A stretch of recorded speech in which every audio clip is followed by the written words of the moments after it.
السلام علیکم دوستو. تو مفتی عبدالواحد قریشی صاحب نے کر دیا انجینئر محمد علی مرزا کو بڑا ہی چیلنج کیا کر رہے ہیں کہ رفع الیدین کی ایک بھی حدیث مطلب کہ بتا دو نبی پاک صلی اللہ علیہ وسلم کا فرمان تو میں تمہیں 1,00,000 روپیہ نقد انعام دوں گا. تو چلیے پہلے مفتی عبدالواحد قریشی کی ویڈیو دیکھتے ہیں، پھر انجینئر محمد علی مرزا کی ویڈیو بھی دیکھتے ہیں. کچھ لوگ کہتے ہیں کہ احناف کے مسلک میں رفع یدین نہ کر کے رسول اللہ کی نافرمانی کرتے ہیں، اس مسئلے پہ رہنمائی فرمائیں. یعنی حضور پاک کی نافرمانی ہے رفع یدین نہ کرنا. اگر حضور کا فرمان دکھا دو کہ حضور نے فرمایا اور رفع یدین کرو، میں 1,00,000 روپیہ نقد انعام دوں گا تمہیں. فرمان تم دکھا دو. ارفعوا ایدیکم، حضور نے ہمیں حکم دے کر فرمایا رفع یدین کرو. تو کبھی فرمان نہیں دکھا سکتا کرنے کا، میں فرمان دکھا سکتا ہوں چھوڑنے کا. صحیح مسلم جلد نمبر 1 صفحہ نمبر 181 کتاب الصلاۃ، حضرت جابر ابن سمرہ فرماتے ہیں خرج رسول اللہ صلی اللہ علیہ وسلم وکنا صلینا، حضور پاک تشریف لائے، ہم نماز پڑھ رہے تھے. حضور پاک نے فرمایا مالی اراکم رافعی ایدیکم کانہا اذناب خیل شمس اسکنوا فی الصلاۃ، کہا یہ تم شریر گھوڑوں کی طرح دم ہلا رہے ہو، نماز میں رفع یدین نہ کرنا، سکون سے نماز پڑھنا. یہ پیغمبر کی صحیح حدیث ہے، صحیح مسلم ہے، جلد اول ہے، صفحہ 181 ہے، کتاب الصلاۃ ہے. کہتے ہیں اس حدیث پاک کی اگلی حدیث ہے کہ وہ سلام مراد ہے. تو میں نے کہا اگلی حدیث کا مسئلہ اور ہے، یہ حدیث میں سلام کا لفظ نہیں ہے. مفتی عبدالواحد قریشی کا کہنا ہے. تو انجینئر محمد علی مرزا نے بہت ہی خوبصورت اسے جواب دیا ہے. اسے انجینئر محمد علی مرزا کی ویڈیو دکھانے سے پہلے میں آپ کو صحیح مسلم اور صحیح بخاری سے تقریباً کم و بیش 3 حدیثیں بتاؤں گا، تو مفتی عبدالواحد قریشی کے لیے یہی کافی ہوں گی. لیکن پھر بھی ہم انجینئر محمد علی مرزا کی ویڈیو بھی دیکھیں گے اور اس کا جواب بھی دکھائیں گے آپ کو.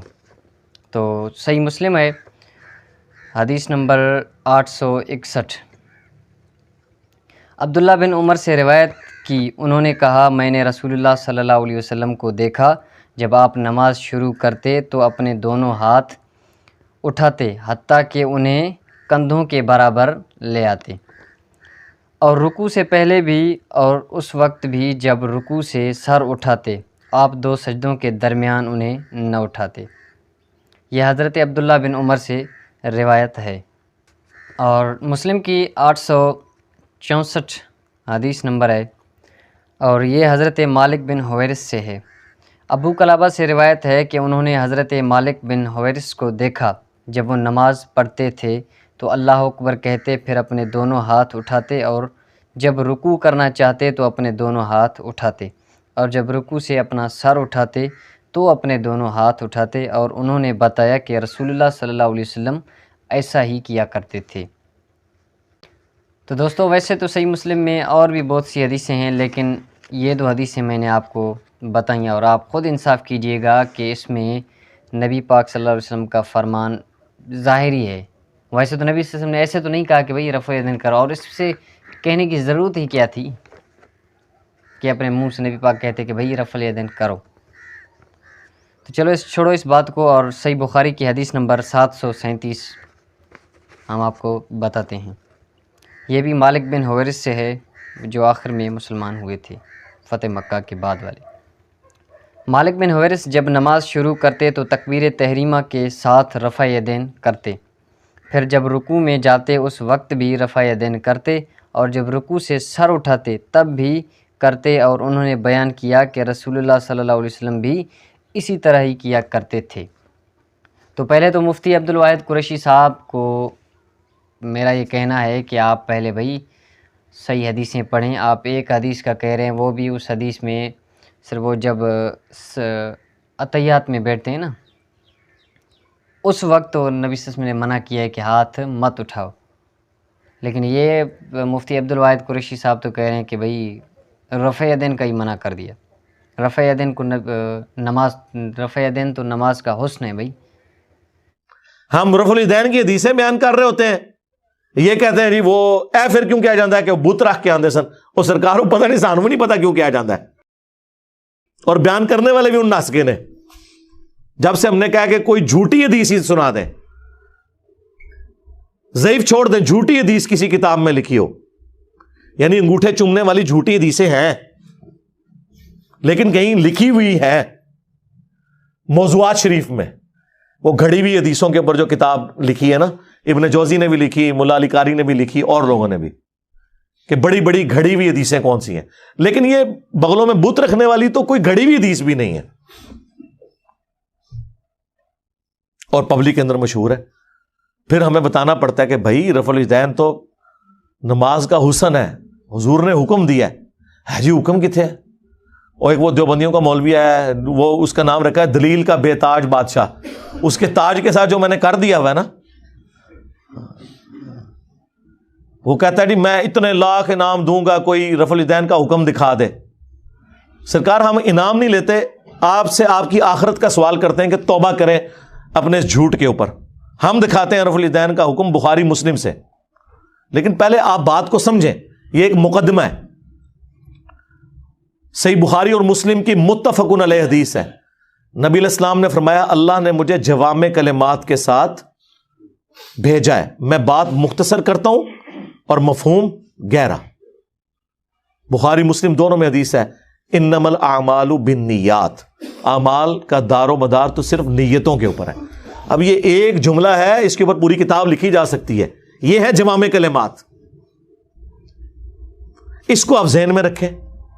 اب آ جائیں بخاری مسلم دونوں میں حدیث ہے، مالک بن حویرث کہتے ہیں رضی اللہ تعالیٰ عنہ علیہ السلام، ہم چند نوجوان تھے، 20 دن کے لیے حضور کے پاس گئے، مہمان بن گئے۔ حضور کی وفات سے 1-1.5 سال پہلے غزوہ تبوک کے موقع پر مسجد نبوی میں ٹھہرے 20 دن تک، آپ کے صبح و شام آبزرو کیے۔ جب حضور نے دیکھا نا کہ اب ہمیں گھر کی یاد ستا رہی ہے، تو اچھے ٹیچر کی یہی نشانی ہے کہ اس سے پہلے کہ کوئی اکتا جائے خود ہی اسے بھیج دیا جائے۔ آج تو آپ کہتے ہیں نا حضور میں آپ کے زمانے میں ہوتا تو ہر وقت آپ کو وضو کرواتا رہتا، ایسا نہیں ہوتا، دنیا میں ایسے نہیں معاملات چلتے۔ تو وہ کہتے ہیں ہمیں اپنے ماں باپ یاد آنا شروع ہو گئے، تو حضور نے جب یہ دیکھا نا کہ اب یہ ان کا انٹرسٹ لوز ہو رہا ہے، تو آپ نے کہا کہ سب کو اکٹھا کر کے کہا کہ اب اپنے گاؤں ایریا میں واپس چلے جاؤ، جب جانا تو جب نماز کا ٹائم ہو تو تم نے مجھے 5 وقت نماز پڑھتے ہوئے دیکھا ہے، ان اوقات میں تم نے نماز پڑھنی ہے۔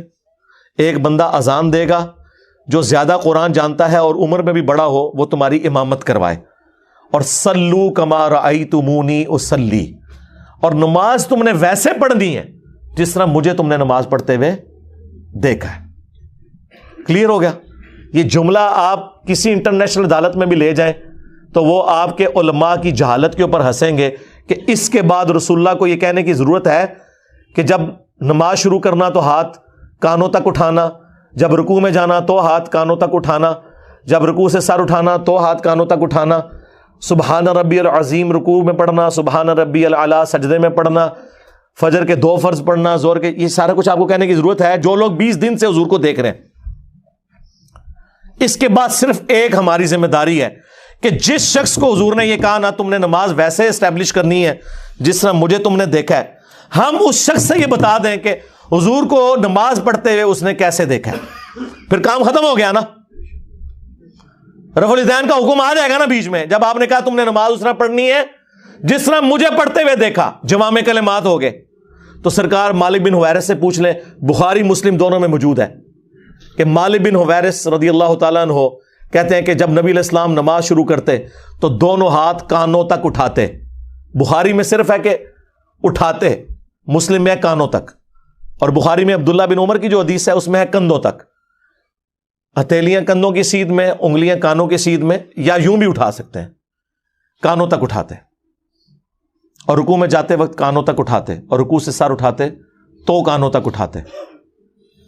مالک بن حویرث خود نماز کا طریقہ سکھا رہے ہیں، بلکہ بخاری میں الفاظ ہیں، وہ کہتے ہیں نماز کا میرا ارادہ نہیں تھا، میں تمہیں نماز سکھانے کے لیے بتا رہا ہوں کہ میں نے نبی علیہ السلام کو اس طرح نماز پڑھتے ہوئے دیکھا ہے رفع الیدین کے ساتھ۔ اور ایون بخاری میں جلسہ استراحت آیا ہے کہ مالک بن حویرث پہلی اور تیسری رکعت میں اس وقت تک نہیں کھڑے ہوتے تھے دوسری اور چوتھی رکعت کے لیے جب تک بیٹھ نہ جائیں دوسرا سجدہ کر کے بھی۔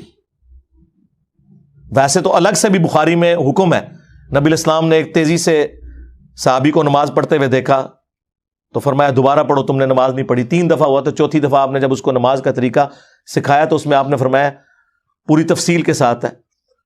جب آپ سجدے پہ پہنچے فرمایا پہلا سجدہ کرو پھر سکون سے بیٹھ جاؤ, پھر دوسرا سجدہ کرو پھر سکون سے بیٹھو, اور پھر اگلی رکعت کے لیے کھڑے ہو.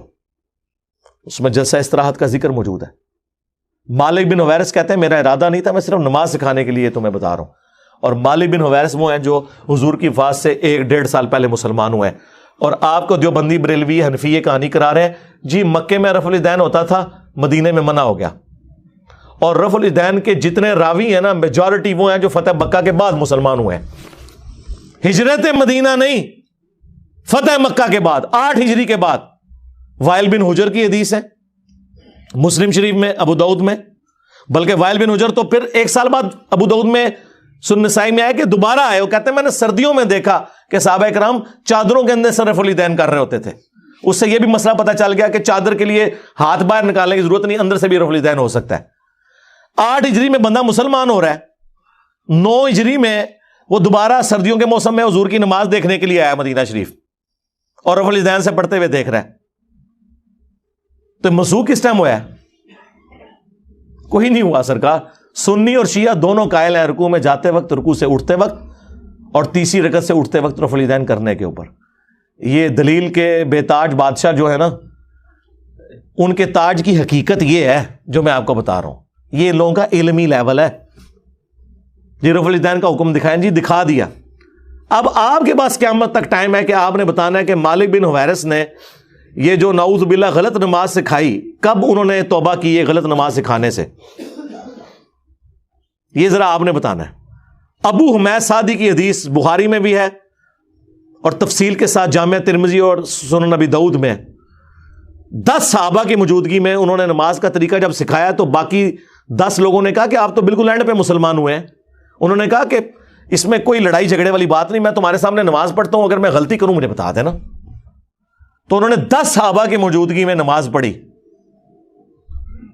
اس سے یہ بھی ثابت ہو گیا کہ وہ شخص نماز کا طریقہ بیان کر رہا تھا جو اینڈ پہ مسلمان ہوا, اور باقی صحابہ کہہ رہے ہیں تو بالکل آخر میں آیا. اور پھر جب وہ نماز کا طریقہ بتا چکے تو 10 نے بیک زبان کہا کہ آپ نے بالکل صحیح نماز پڑھی, رسول اللہ اسی طرح نماز پڑھا کرتے تھے.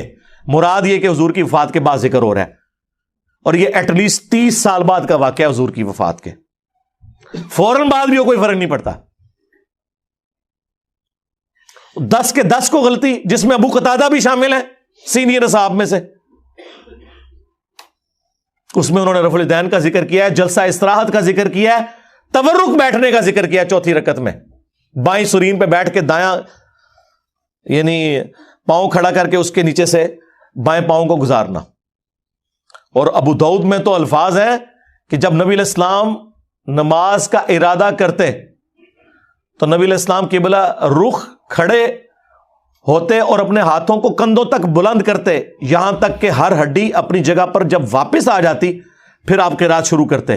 اس سے میں نے ثابت کیا کہ انہوں نے ہاتھ چھوڑ کے نماز پڑھی ہے, کیونکہ جب بھی کوئی نماز شروع کرنے کا ارادہ کرتا ہے تو ہاتھ باندھ کے نہیں نماز پڑھتا, یوں کھڑا ہوا ہے اور وہ نماز یوں شروع کرتا ہے اور ہر ہڈی اپنی جگہ پر واپس آ جاتی. یہاں موقع تھا وہ کہتے ہیں کہ ہر ہڈی دایاں ہاتھ بائیں پر آ جاتا, نہیں, انہوں نے کہا اپنی واپس اپنی جگہ پہ آ جاتی. اس سے نبی علیہ السلام سے بھی ہاتھ چھوڑ کے نماز پڑھنا ثابت ہے. ویسے عبداللہ ابن زبیر کی الگ سے حدیث ہے المصنف ابن ابی شیبہ میں, باقاعدہ باب باندھا ہے امام ابن ابی شیبہ, امام بخاری مسلم کے استاد نے, کہ ان صحابہ اور تابعین کا بیان جو ہاتھ باندھ کے نماز پڑھتے تھے, جو ہاتھ چھوڑ کے. ہمارے نزدیک دونوں طریقے درست ہیں, ہاتھ باندھنا بھی ہاتھ چھوڑنا بھی. تو وہاں پہ پھر 11 صحابہ کی یہ گواہی ہوگی, 10 وہ اور 11واں جو سکھا رہا تھا. تسی 11ویں لی سرکار نو مندے ہو, اسی 11 سرکاراں نو مننے ہیں, اور ساڈی سرکاراں ہو جو صحابہ نے.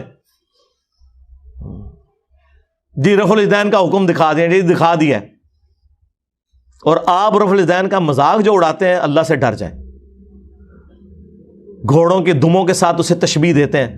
کیا رسول اللہ پوری زندگی اس طریقے سے نماز پڑھتے رہے جس کو آپ نے بعد میں کہنا تھا یہ گھوڑوں کی دمیں ہیں؟ آپ خود سوچیں اغلن, کیونکہ میں نے تو ثابت کر دیا کہ حضور اپنی وفات سے 1 سال پہلے تک کر رہے ہیں.